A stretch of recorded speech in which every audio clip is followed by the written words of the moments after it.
Hello everyone, मैं हूं अंजलि और स्वागत है आप सभी का आयुष्मान लाइव क्लासेस में। आज के सेशन में हम चर्चा करने वाले हैं देश की राष्ट्रीय पार्टी के बारे में, यानी कि आम आदमी पार्टी के बारे में। हम यहाँ चर्चा करेंगे कि एक छोटे से साधारण से एक आंदोलन के दौरान एक पार्टी निकली थी जिसको आज हम जानते हैं आम आदमी पार्टी के नाम से। शॉर्ट में बोले तो आपकी पार्टी। आखिरकार क्या जरूरत थी इस पार्टी को बनाने की? कौन कौन ऐसे व्यक्ति थे जिन्होंने शुरुआत से ही इस पार्टी में अपना पूरा समर्थन दिया? और हालांकि यह पार्टी की शुरुआत एक भ्रष्टाचार विरोध के समय से ही शुरू हो गई थी और कहीं ना कहीं इस पार्टी को बनाने वाले व्यक्तियों को लगता था कि अगर हम राजनीति में नहीं उतरेंगे तो कभी भी भ्रष्टाचार खत्म नहीं हो सकता है। मेरे बैक साइड में आप फोटो देख रहे हैं, ये है अरविंद केजरीवाल। इन्होंने सबसे पहले पार्टी बनाई थी और पार्टी बनाने समय जब इन्होंने भाषण दिया था 50 से 70 मिनट का भाषण, यानी कि हम बात कर रहे हैं 2012 की। 26 नवंबर 2012 का दिन इन्होंने तय किया था और इस दिन ये चाहते थे कि हम क्या करें, आम आदमी पार्टी की स्थापना करें। और उसी के चलते इन्होंने पूरा का पूरा 50 से 70 मिनट का एक भाषण दिया था। उस भाषण में लगभग 46 टाइम इन्होंने भ्रष्टाचार शब्द का यूज किया था, क्योंकि इस पार्टी को बनाने का उस समय का इनका मेन उद्देश्य क्या था कि कुल मिला के भ्रष्टाचार हमें खत्म करना है। तो चलिए इस पार्टी का पूरा इतिहास जानते हैं कि किस प्रकार से इस पार्टी को बनाया गया और आज वर्तमान में पार्टी कहाँ है और क्या काम कर रही है। पूरा का पूरा हम विस्तार से जानेंगे। अगर आप चैनल पे पहली बार आ रहे हैं तो चैनल को जरूर से सब्सक्राइब कीजिएगा ताकि इसी प्रकार के वीडियो का अपडेट सबसे पहले आपके पास में पहुंच सके। चलिए इस पार्टी का इतिहास जानने के लिए आपको सबसे पहले एक प्रमुख चेहरे को यहाँ जानने की जरूरत है और इनका नाम है अन्ना हजारे। अन्ना हजारे सामाजिक कार्यकर्ता हैं और बहुत ही अच्छा ये भाषण भी देते हैं और कई बार जो है ये ट्रेंड में भी रहे हैं कि भाई इनको लोग जानना शुरू हो गए हैं। बात है 2011 की। 2011 के अंदर भारत के अंदर थी राष्ट्रीय कांग्रेस पार्टी और कांग्रेस पार्टी को लेके एक जन आंदोलन चलाया जा रहा था। उसको लेके क्या कर रहे थे ये लोग, एक भ्रष्टाचार से रिलेटेड जो है एक बिल लाना चाहते थे, जन लोकपाल लेके आना चाहते थे और चाहते थे कि ये सरकार क्या करे, भ्रष्टाचार को बिल्कुल खत्म करे। और उसी चीज के चलते अन्ना हजारे के नेतृत्व में बहुत सारे लोग जो है क्या कर रहे थे, भूख हड़ताल पे बैठ चुके थे। क्या चाहते थे ये लोग सरकार से कि केवल भ्रष्टाचार खत्म किया जाए और इसी के चलते अन्ना हजारे क्या कर रहे थे, पूरा का पूरा पुरजोर लगा रहे थे। अब अन्ना हजारे का समर्थन करने के लिए यहाँ पे सबसे पहले कौन आते हैं, अरविंद केजरीवाल जी आते हैं। इनके साथ में मनीष सिसोदिया जी आते हैं, किरण बेदी आती हैं, इसके अलावा संतोष हेगड़े जी आते हैं, इसके अलावा प्रशांत भूषण आते हैं, योगेंद्र यादव आते हैं। तो ऐसे कई सारे बड़े चेहरे जो कि वर्तमान में आपकी पार्टी में है और इनमें से कुछ नाम ऐसे हैं जो कि आज वर्तमान में आपकी पार्टी के साथ में जुड़े हुए नहीं है, क्योंकि ये लोग उस समय भी नहीं चाहते थे कि हम राजनीति के अंदर कदम रखें। ठीक है, तो ये सारे बड़े बड़े चेहरे जो थे किसके साथ में जुड़ना शुरू हो गए। उस समय ये कोई किसी प्रकार के बड़े चेहरे नहीं हुआ करते थे, आम नागरिक हुआ करते थे।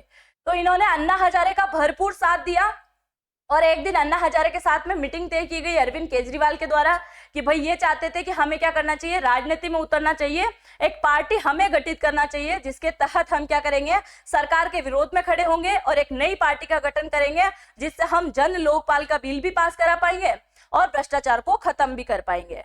पर अन्ना हजारे इसके लिए बिल्कुल भी एग्री नहीं हुए। उन्होंने बोला कि मैं भ्रष्टाचार को खत्म करने के लिए ही आंदोलन कर रहा हूं, मुझे किसी भी प्रकार राजनीति में उतरने की कोई दिलचस्पी नहीं है और ना मैं चाहता हूं कि किसी भी प्रकार की पार्टी का गठन किया जाए। पर फिर भी अरविंद केजरीवाल मानने के लिए रेडी नहीं हुए थे। इनमें से कई सारे ऐसे व्यक्ति थे जो इनका विरोध कर रहे थे, अन्ना हजारे के साथ में जाके खड़े थे।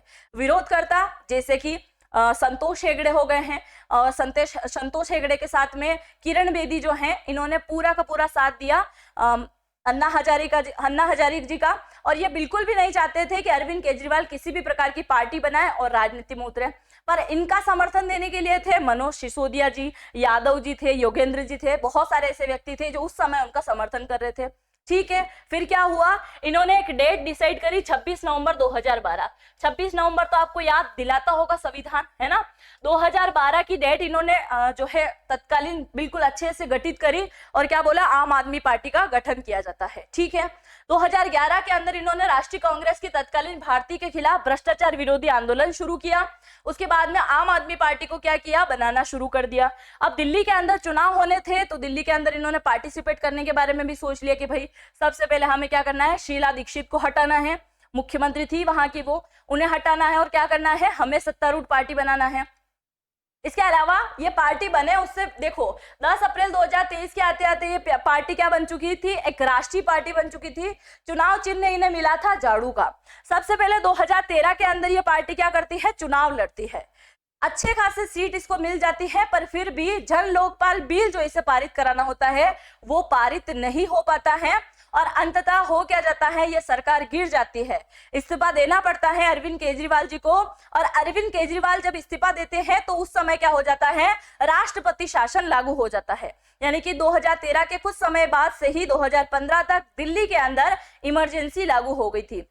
फिर से जब 2015 के अंदर क्या किया गया, चुनाव का आयोजन करवाया गया, तो इस बार आम आदमी पार्टी ने अपनी पूरी जान लगा दी थी क्योंकि उनके पास पूरे 2 साल उनको मिले थे और इस 2 साल के अंदर आम आदमी पार्टी के केजरीवाल जी ने मफलर बांध के पूरी दिल्ली के गर्मी वाले दिनों में घूमना शुरू किया।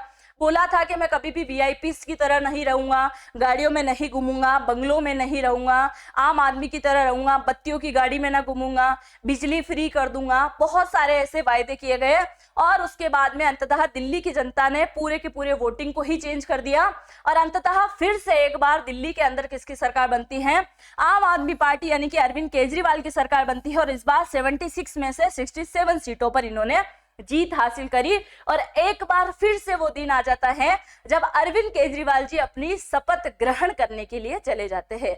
मतलब एक बार बने, सरकार गिरी, इस्तीफा देना पड़ा, फिर से इन्होंने क्या किया, शपथ ग्रहण करी। ठीक है, उसके बाद में ये पार्टी चलती रही। फिर से 2020 में आयोजन हुआ चुनाव का और इस बार इस पार्टी ने और भी कुछ नया करके दिखाया। इस बार पार्टी की सीटें कितनी थी, टोटल विधानसभा सीटें 70 थी, इनमें से 62 सीटें किसने जीत ली, एक अकेली आम आदमी पार्टी ने, यानी कि एक तरफा क्या हो गई थी, विजय इनको मिली थी। एयरलाइंस के साथ में इन्होंने क्या कर रखा है, इंडिया एयरलाइंस के साथ में इन्होंने गठबंधन कर रखा था और उनके साथ इनकी सत्ता जो है बहुत अच्छे से चल रही थी। अब लोकप्रियता इनकी दिल्ली से भी बाहर जाना शुरू हो गई थी। दिन प्रतिदिन क्या हो रहा था, इनका लोकप्रिय समर्थन जो है बढ़ता जा रहा था। 2022 में क्या हुआ, जब पंजाब के अंदर जो है चुनाव का आयोजन होना था, मुख्यमंत्री के चुनाव आयोजित होने थे, उस समय इन्होंने क्या किया, पार्टिसिपेट करना शुरू किया। उस पार्टी ने दिल्ली को छोड़ के कहां गए, पंजाब के अंदर भी चली गई। मतलब दिल्ली के अंदर तो इनकी सत्ता अच्छी बनी रही थी, अब इन्होंने सोचा किसी और राज्य के अंदर भी क्या करना चाहिए, यहाँ पे भी हमारी सरकार बननी चाहिए। सबसे पहले यहाँ पे गए पर यहाँ कुछ अच्छी खासी सीट जो है ये नहीं जीत पाए। पहली बार में केवल इन्होंने 20 सीटें ही जीती पर इन्होंने हार नहीं मानी। क्या सोचा, चलने दो, फिर से हम कोशिश करेंगे और एक बार और हम मतलब कोशिश करेंगे और क्या करेंगे, हमारी कोशिश जो है यहाँ पे रंग लेके आएगी। ठीक है, अब इन्होंने क्या है 20 सीटें पहली बार में हासिल करी। फिर जब दूसरी बार चुनाव आयोजित किए तो इस बार इन्होंने क्या किया, सीटें जो है अच्छी खासी लेके आ गए और पंजाब के अंदर भी समर्थन वाली सरकार बनाई, यानी कि आप पार्टी की ही सरकार बनी। और आप पार्टी के वर्तमान मुख्यमंत्री भी वहां पे कौन है, भगवंत मान है। यानी कि अब दिल्ली के अंदर तो आप पार्टी आ चुकी थी, पंजाब के अंदर भी आ चुकी थी। अब इनका कारवा चल पड़ता है कहां, गुजरात की तरफ। और गुजरात की तरफ भी इन्होंने अच्छे खासे प्रचार प्रसार किए, इसलिए गुजरात के अंदर तीसरी बड़ी पार्टी बन के उभरी। गुजरात के कम से कम 12.92% लोगों ने जो है इनके साथ में वोट साझा करे थे।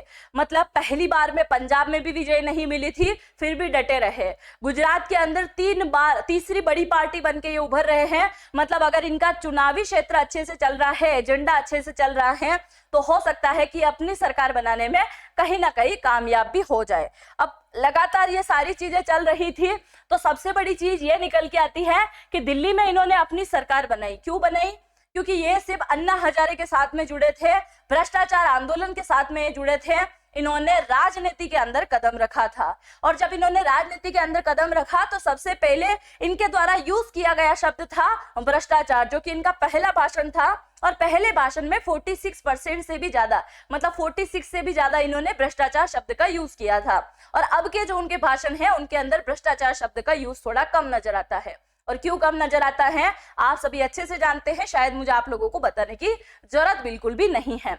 हम बात करें तो दिल्ली के अंदर सरकार इनकी बन चुकी है, पंजाब के अंदर इनकी बन चुकी है, गुजरात में काफी अच्छा इन्होंने प्रचार प्रसार किया, इसकी वजह से तीसरी बड़ी पार्टी बन के उभरे थे ये गुजरात के अंदर। इसके अलावा गोवा के अंदर भी ये क्या कर चुके हैं, अपने समर्थित लोगों को ला चुके हैं। यानी कि 4 ऐसे राज्य हैं भारत के जहां कहीं ना कहीं इनके वोटर्स हैं, कहीं ना कहीं इनके पार्टी के समर्थित कार्यकर्ता यहाँ पे काम करते हैं। चलिए, इसके अलावा आप थोड़ी कुछ इंफॉर्मेशन जो है जान लीजिएगा यहाँ पे। ये है भगवंत मान, जो कि पंजाब के अंदर मुख्यमंत्री हैं आपकी पार्टी से। इसके अलावा मैं आप सभी के लिए, जितने भी स्टूडेंट यहाँ इस वीडियो को देख रहे हैं, उनके लिए बहुत बड़ी खुशखबरी है। 1 तारीख से यानी कि आने वाली 1 मई 2024 से आपकी एक जो है रेलवे की बैच लॉन्च हो रही है। इसकी क्लासेस स्टार्ट हो जाएगी। अगर आप अभी ज्वाइन करते हैं तो आपको 899 रुपए पे करने पड़ेंगे और जल्दी से ज्वाइन कर लीजिएगा, लिमिटेड सीटें हैं। और ज्वाइन करने के लिए आपको क्या करना पड़ेगा, सबसे पहले प्ले स्टोर में जाना पड़ेगा, वहां आपको सर्च करना पड़ेगा आयुष्मान लाइव क्लासेस का ऐप। और जैसे ही आप ऐप में पहुंचोगे तो आपको ये पूरा बैनर वहां दिखाई देगा, जिसमें जाके आप ज्वाइन कर सकते हो। 1 मई से ये प्रारंभ हो जाएगी क्लासेस। इसके अंदर सभी टीचर्स आपको पढ़ाने वाले हैं। खासकर मैं आपको इंडियन हिस्ट्री यहाँ पढ़ाने वाली हूँ, स्टैटिक जीके में आपको पढ़ाने वाली हूँ, और बहुत कुछ जो है आपको यहाँ पे नया देखने को मिलेगा। और सबसे खास बात इसकी ये है कि आपको अनलिमिटेड मॉक टेस्ट भी यहाँ पे प्रोवाइड कराए जाएंगे। इसके अलावा भी आप थोड़ा सा और यहाँ पे फोकस कीजिए कि मैं इसके अलावा कांग्रेस के इतिहास से रिलेटेड एक वीडियो शूट कर चुकी हूं। इसके अलावा हम भारतीय जनता पार्टी के बारे में भी आपको बता चुके हैं कि किस प्रकार से भारतीय जनता पार्टी का निर्माण हुआ था और आज ये देश की सबसे बड़ी पार्टी बन के उभर रही है।